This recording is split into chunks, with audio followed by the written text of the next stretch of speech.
నమస్తే మాస్టర్, నా పేరు గోపి కిషోర్. ఏం చేస్తూ ఉంటారండి? నేను బేసిక్గా అంతకుముందు గవర్నమెంట్ సర్వీస్లోని రిజైన్ చేసి సొంతగా ఒక అకాడమీ పెట్టున్నాను. అందులో మనం ఇంటర్మీడియట్ పిల్లలకు ఇంటర్మీడియట్తో పాటు MPC with IIT coaching, BiPC with NEET కోచింగ్తో పాటు పిల్లలను గ్రూమప్ చేస్తుంటాను to get the ranks in engineering and medical entrances. Sir, మీరు ఆ ఇన్స్టిట్యూట్ అంటున్నారు కాబట్టి ఇప్పుడు రాష్ట్రంలో ఉన్న పరిస్థితి మీకు అవగాహన ఉంటుంది, కొద్ది గొప్ప అవగాహన ఉంటుంది. ఇప్పుడు గత 5 ఏళ్లలో ఈ 2 ఏళ్లలో మీ మార్పులు ఏం కనిపించింది అంటారు? గవర్నమెంట్ పరిపాలన విధానాల్లో ఏం మార్పులు కనిపించింది అని మీరు భావిస్తున్నారు? యాక్చువల్గా నాకు రాజకీయాలతో అంత టచ్ ఏం లేదు, అంటే పరిపాలన పరంగా. బట్ పరిపాలన పరంగా అయితే మాత్రం కంప్లీట్ విజిబిలిటీ ఉంది. ఎందుకంటే నేను కనీసం లాస్ట్ 10 yearsలో ఇక్కడి నుంచి అమరావతి టెంపుల్కి ఒక 10 సార్లు వెళ్ళుంటాను. మొదట 2014 నుంచి 19 దాకా ఉన్న అక్కడ డెవలప్మెంట్స్ వేరు. 19 నుంచి 24 దాకా మొత్తం చిల్ల చెట్లతోటి కారు వెళ్ళడానికి కూడా ఇబ్బందిగా అయిపోయింది. మళ్ళీ ఇప్పుడు అద్భుతమైన డెవలప్మెంట్ కనిపిస్తుంది. రెండవది, ఎట్టి పరిస్థితుల్లో యువత అభివృద్ధి చెందాలి అంటే రాష్ట్రం అభివృద్ధి అయి ఉండాలి. అంటే అభివృద్ధికి సంబంధించిన ఆపర్చునిటీస్ ఏర్పడాలి. ఊరికే మా దగ్గర డబ్బులు ఉన్నాయి, మీకు బ్రెడ్ ఇస్తాము, మాకు ఓటు వేయండి అని ప్రజల డబ్బును ఓట్ల కోసం బ్రెడ్ లాగా పంచిపెట్టకుండా బ్రెడ్ ఎలా తయారు చేయాలో తయారు చేసే విధానాన్ని కనుక నేర్పించినట్టయితే డెవలప్ అవుతారు. సో అంటే ఉపాధి ఉద్యోగ అవకాశాల కోసం మనం ప్రయత్నించాలి. ఆ ప్రయత్నం అనేది ఇప్పుడు 2015, 14, 19 మధ్య, మళ్ళీ 2024 తర్వాత పుష్కలంగా కనిపిస్తుంది. ఎప్పుడైతే యువతకు ఉద్యోగ అవకాశం కనిపించాయో యువత బయటికి వెళ్ళదు. ఎప్పుడైతే ఇక్కడ ఇండస్ట్రీస్ పెట్టాయో రెవెన్యూ పెరుగుతుంది. ఎప్పుడైతే రెవెన్యూ పెరిగిందో ఇన్ఫ్రాస్ట్రక్చర్ డెవలప్మెంట్స్ మనం చేసుకోవచ్చు. ఈవెన్ మన ఇప్పుడున్న ఇది తాడిగడప గ్రామం. ఈ తాడిగడప గ్రామంలోనే చాలా డెవలప్మెంట్ అవకాశాలను ఇప్పుడు గమనిస్తున్నాం లాస్ట్ 2 yearsలో. అంతకుముందు రోడ్లు కూడా సరిగ్గా లేవు, బండ్లు పడిపోయిన వాళ్ళు ఉన్నారు. ఓవరాల్ మనకంటూ ఒక రాజధాని ఉంది అనే సిచ్యువేషన్ ఈరోజు మనం గర్వంగా చెప్పుకోగలం. ఏదైనా విజన్ ఉండాలండి, ఎవరు పరిపాలన చేస్తున్నా సరే ఒక విజన్ ఉండాలి. ఆ విజనరీ సిచ్యువేషన్ కనిపిస్తుంది. అండ్ ప్రజలకు కూడా నా విజ్ఞప్తి ఏంటంటే 80% ఓటింగ్ కాకుండా 98% ఓటింగ్ వెళ్ళాలంటే స్తబ్దంగా ఉన్నటువంటి కొంతమంది ఎడ్యుకేషనలిస్ట్, స్తబ్దంగా ఉన్నటువంటి కొంతమంది కొద్దిగా హై అండ్ అంటే అబవ్ మిడిల్ క్లాస్, స్తబ్దంగా ఉన్నటువంటి వాళ్ళ వ్యవహారం వాళ్ళు చేసుకుంటే ఆ గ్రూప్కి సంబంధించిన వాళ్ళు ఒక 20% ఉంటారు. 20% మంది ట్యాక్సులు కడుతూ ఉంటారు. మా ట్యాక్సులకు సరైన న్యాయం జరగటం లేదు, మేము ఎందుకు ఓటింగ్ వేయాలి అనే ఫీలింగ్ ఉంటుంది. ఇప్పుడు సరైన న్యాయం జరుగుతుందని నేను భావిస్తూ వాళ్ళందరికీ నా విజ్ఞప్తి ఏంటంటే 80% కాకుండా ఓటింగ్ దాన్ని 98% తీసుకెళ్ళినట్లయితే ఈ బంచ్ అంటే కొంత బంచ్ ఎలా ఉంటారంటే మాకు ఏదన్నా డబ్బులు ఇచ్చినట్టయితే ఓటేస్తామంటారు, ఒక 20% ఉండొచ్చు. ఈ 20% కనుక అభివృద్ధికి సంబంధించిన దాని మీద దృష్టి పెట్టినట్టయితే 100% మన నిరంతరము రాష్ట్రాభివృద్ధి, దేశాభివృద్ధి కోరుకుంటే లేదా మన ప్రాంత అభివృద్ధి కోరుకుంటే నాయకులను ఒక నాయకత్వ సిచ్యువేషన్లో మనం కూర్చోబెట్టాలి. ఇప్పుడు కొంతమంది పేద ప్రజలు కూడా కొంతమంది తెలియని వాళ్ళు ఉంటారు, కొంతమంది తెలియక మాట్లాడే వాళ్ళు కూడా ఉంటారు, అభిమానులు కూడా ఉంటారు. వాళ్ళు అంటారు మా పథకాలు వస్తే చాలు, ఇంకేం వద్దు, మేమేం కట్టాల్సిన. వాళ్ళకు నేను చెప్తుంది ఒకటే అండి. సపోజ్ ఇప్పుడు ఉన్నారు, ఆకలితో ఉన్నారు, నేను బ్రెడ్ ఇచ్చా, 5 రూపాయలు బ్రెడ్, 10 రూపాయలు బ్రెడ్ ఇచ్చా, లేదా ఫిష్ ఇచ్చా, లేదా ఇంకొక ఐటెం ఇచ్చా, తిన్నారు, అబ్బా మా సార్ గ్రేట్ అన్నారు, నాకు ఓటు గుద్దారు. మరి రేపటి రోజు మీరు అడవిలోకి వెళ్తారు, ఆకలి ఉంటుంది, చచ్చిపోతారా? ఇంతేనా? మరి అడవిలోకి వెళ్ళినా కూడా మీరు బతకాలంటే ఆ బ్రెడ్ చపాతీను నేర్చుకోవాలి కదా. కాబట్టి ఎలా ఉండాలి, బ్రెడ్ ఇవ్వడంతో పాటుగా అంటే సంక్షేమ కార్యక్రమాలతో పాటుగా ఆ బ్రెడ్ ఎలా తయారు చేయాలి, ఆ చపాతీ ఎలా చేయాలి, ఆ రొట్టె ఎలా తయారు చేయాలి, ఆ చేపలను ఎలా పట్టుకోవాలి, ఇవన్నీ కూడా నేర్పించినట్లయితే అంటే అభివృద్ధి కార్యక్రమాలు లేదా డెవలప్మెంట్ యాక్టివిటీస్ లేదా సెల్ఫ్ సస్టైనబిలిటీ అంటే ఒక యువతకు సొంతగా వాళ్ళంతటా వాళ్ళు అభివృద్ధి చేసుకోవడం లేదా వాళ్ళు కొంత రెవెన్యూని జనరేట్ చేసుకునే కార్యక్రమాలు కానీ ప్రోగ్రామ్స్ కానీ లేదా ఆపర్చునిటీస్ కనుక క్రియేట్ చేసినట్లయితే రేపు అడవిలో ఉంటారనుకోండి, అడవిలో ఉన్నా సరే వాళ్ళు అన్నమో రామచంద్రాన్ని అలవడించి బాధపడి చచ్చిపోవాల్సిన అవసరం ఉండదండి. ఇప్పుడు కొన్ని దేశాలన్నీ అలానే జరుగుతున్నాయండి, ఆకలితో అలమటిస్తున్నాయి.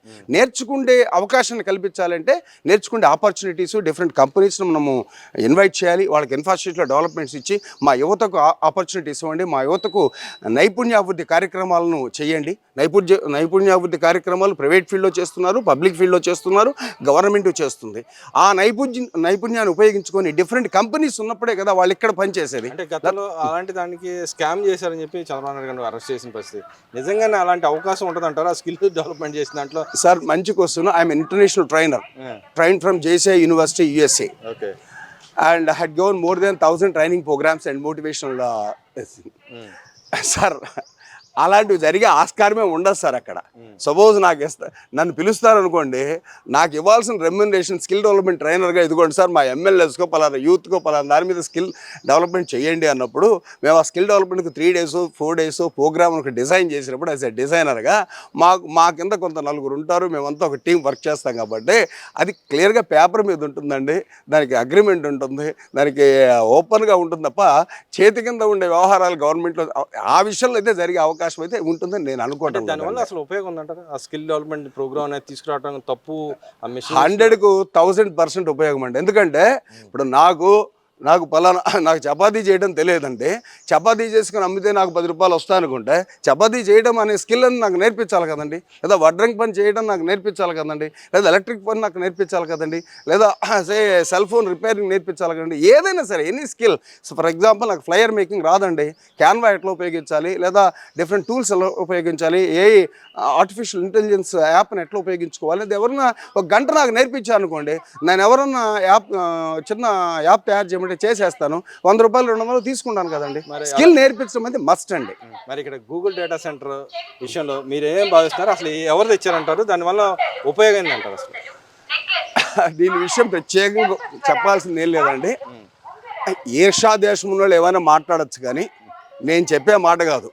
పక్క రాష్ట్రంలో మొన్న దిగిపోయినటువంటి వాళ్ళే చెప్పారు, ఆ ప్రభుత్వం వాళ్ళు, కేటీఆర్ వీళ్ళు, చంద్రబాబు నాయుడు వల్ల అక్కడ డెవలప్ అయిందని. నేను 96లోనే అక్కడ చూశానండి రాళ్ళు రప్పలు. 95, 96లో నేను హైదరాబాద్లో గవర్నమెంట్ సర్వీస్లో పనిచేసేటప్పుడు మహదీపట్నం నుంచి గచ్చిబౌలి దాటిపోయి హైదరాబాద్ సెంట్రల్ యూనివర్సిటీకి రోడ్లో వెళ్తే రాళ్ళు రప్పలు. ఇటు చూస్తే రామానాయుడు స్టూడియో షెడ్ మీద కనిపిస్తుంది. ఈ రాళ్ళు రప్పలు అక్కడ ఏంట్రా కొన్ని ప్రాజెక్ట్స్ ఉంటే ఈ రాళ్ళు రప్పలు ఏంటి అనుకున్నాను. అదే కరెక్ట్గా 20 days అవుదా మా సిస్టర్ వాళ్ళు అక్కడ ఇల్లు కొన్నారు. ఆ ఇల్లు కొంటే అసలు మొత్తం అద్వితీయంగా ఉంది. అసలు నేను గుర్తుపట్టలేకపోయినా, అంతకుముందు చూసిన స్థలమే నా 20 సంవత్సరాల్లో. మరి ఇది సాల్ డెవలప్మెంట్, ప్రత్యేకంగా చెప్పక్కర్లేదు ఎవరి పేరు అనేది, ఎందుకంటే అది సర్వవిదితం. ఈషా దేశాలతో ఉన్నోళ్ళు ఎవరొక పేరు చెప్పొచ్చు. మళ్ళీ నేనేదో చెప్తున్నాను ఒక పార్టీ కాదండి, ఐ హ్యాడ్ నో పార్టీ. నేను పొలిటికల్ కూడా అడగట్లేదు, నేను ఒక ఎడ్యుకేటర్గా అడుగుతున్నాను.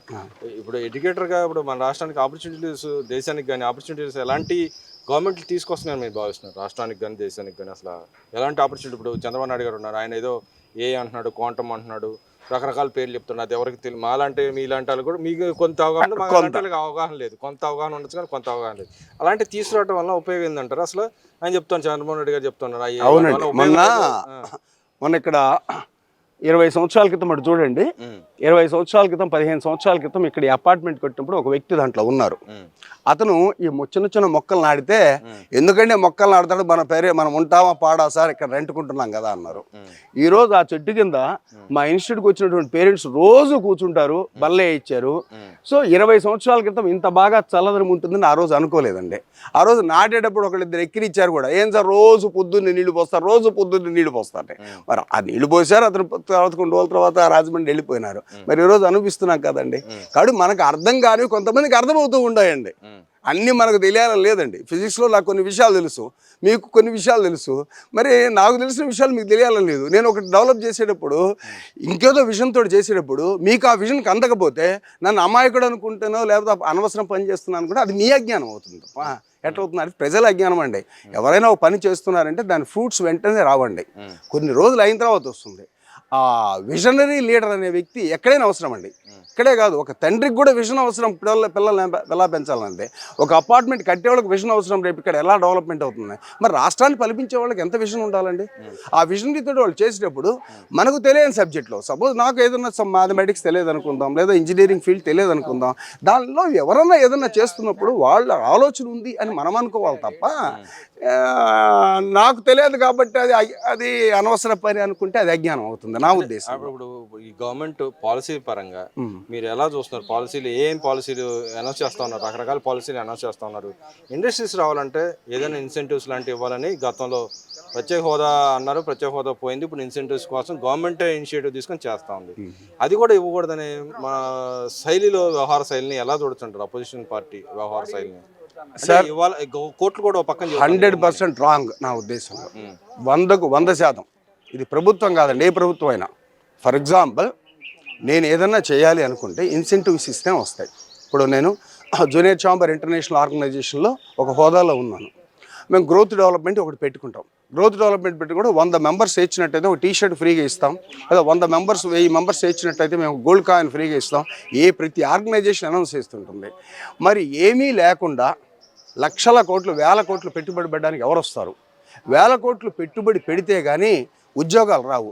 ఉద్యోగాలు వస్తే కానీ యువత డెవలప్ అవుతుంది. యువత డెవలప్ అయితే వాళ్ళు కట్టే ట్యాక్సెస్ తోటి మనం సోషల్ యాక్టివిటీస్ లేదా వెల్ఫేర్ యాక్టివిటీస్ చేస్తాం. ఇవన్నీ ఎట్లా వస్తాయండి?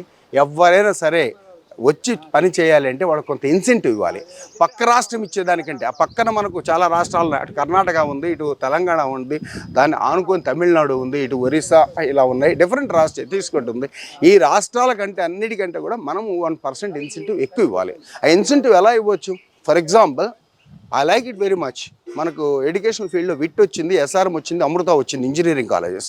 మా పిల్లలు ప్రతి సంవత్సరము 6 లక్షలు ఫీజు డొనేషన్ కట్టే బదులు ఫ్రీ కౌన్సిలింగ్ కన్వీనర్ స్వీట్ ద్వారా వెళ్తున్నారండి. అది విజన్. అక్కడ స్థలం ఇస్తూ మీరు మాకు ఫ్రీ సీట్లు ఇవ్వాలని కండిషన్ పెట్టారండి. మరి అదే పద్ధతి తమిళనాడులో లేదండి. తద్వారా తమిళనాడులో అదే వీటిలో చేరాలనుకునే వాళ్ళు, అదే ఎస్ఆర్ఎం చేరాలనుకుంటే డబ్బులు కట్టి చేరాల్సి వస్తుంది, లేదా వాళ్ళ టెస్ట్లో మెరిటోరియస్గా రావాల్సి ఉంటుంది. మరి మన పిల్లలు ఊరికే మన వెబ్సైట్ రాసుకొని దాంట్లో మెరిట్ వచ్చినట్టయితే సీట్ వస్తుంది. ఈ సింపుల్ ఎగ్జాంపుల్ అండి. కాబట్టి ఎవరు రావాలన్నా సరే వాళ్ళకి కొంత బెనిఫిట్ ఇవ్వాలి. ఏది? ఎలక్ట్రిసిటీ టారిఫ్ దగ్గర బెనిఫిట్, లేకపోతే స్మూత్ ఫంక్షనింగ్. అంటే మనము ఆ ప్రాజెక్ట్ ఫీల్డ్ మీదకి రావడానికి కొన్ని పరిమితులు ఉంటాయి, కొన్ని పర్మిట్స్ వస్తాయి. అంటే ఆ పర్మిట్లు ఇవ్వడానికి ఎంత సత్వరం పని జరుగుతుందండి ఇప్పుడు?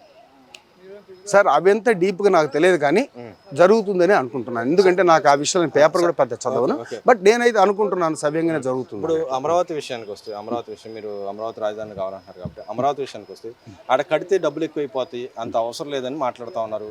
ఇంకో పక్కన కట్టాలి, ఇక్కడ కడితే ఎన్వైరన్మెంట్ క్రియేట్ అయితే 4 కంపెనీలు వస్తాయి, 4 రూపాయలు వస్తాయని గవర్నమెంట్ చెప్తా ఉంది. నిజంగానే ఆ ఎన్వైరన్మెంట్ క్రియేట్ చేయాలంటారా వద్దంటారా? 200% ఎన్వైరన్మెంట్ క్రియేట్ చేయాలండి. రెండవది, అక్కడ కడితే డబ్బులు పోతాయి, డబ్బులు వేస్ట్ అవుతాయి అనేది ఉత్త వాదన అండి. ఎందుకంటే పబ్లిక్ సెక్టర్ను ఇన్వాల్వ్ చేయడం ద్వారా, షేరింగ్ ఇవ్వటం ద్వారా, పీపీపీ అంటారు దాన్ని.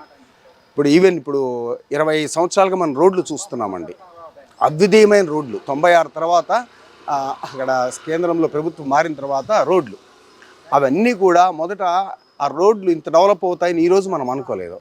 ఆ రోజు ఆ డెవలప్మెంట్ చేసేటప్పుడు పీపీపీ పద్ధతిలోనే, ట్రాన్స్ఫర్ చేసే పద్ధతిలోనే పెట్టారండి. టోల్ గేట్స్ పెట్టి. ఒకప్పుడు టోల్ గేట్స్ లేవు కదండి. ఈరోజు టోల్ మనం ఎందుకు కడుతున్నాం? మన రోడ్లు సవ్యంగా ఉంటుంది. అసలు ఆ రోజు మనకు పెట్రోల్ ఆదా అవుతుంది కదండి. జర్నీ, నేను అంతకుముందు ఒంగోలు నుంచి విజయవాడ రావాలంటే 4 గంటలు జర్నీ పట్టేదండి. ఇది కరెక్ట్గా 30 years బ్యాక్. మరి ఈరోజు నేను 2.5 hours వెళ్ళిపోతున్నాను, ఈవెన్ బస్ ఎక్కినా కూడాను. హౌ ఇస్ ఇట్ పాసిబుల్ అండి? రోడ్లే కదా. ఆ రోడ్లు ఎవరు వేస్తారండి? ప్రభుత్వం ప్రైవేట్ సెక్టర్తో టైఅప్ అయ్యి ఇలా ఏర్పాటు చేసి మళ్ళీ ట్రాన్స్ఫర్, తర్వాత ఫైనల్గా వాళ్ళ టోల్ తీసుకున్న తర్వాత ట్రాన్స్ఫర్ చేస్తారు. అదేవిధంగా అమరావతిలో కూడాను మనకు ల్యాండ్ బ్యాంక్ ఉంది. ఆ ల్యాండ్ బ్యాంక్ని అలా ఉపయోగించడం ద్వారా అది నేనైతే ఇట్స్ యాక్సెప్టబుల్ అండి.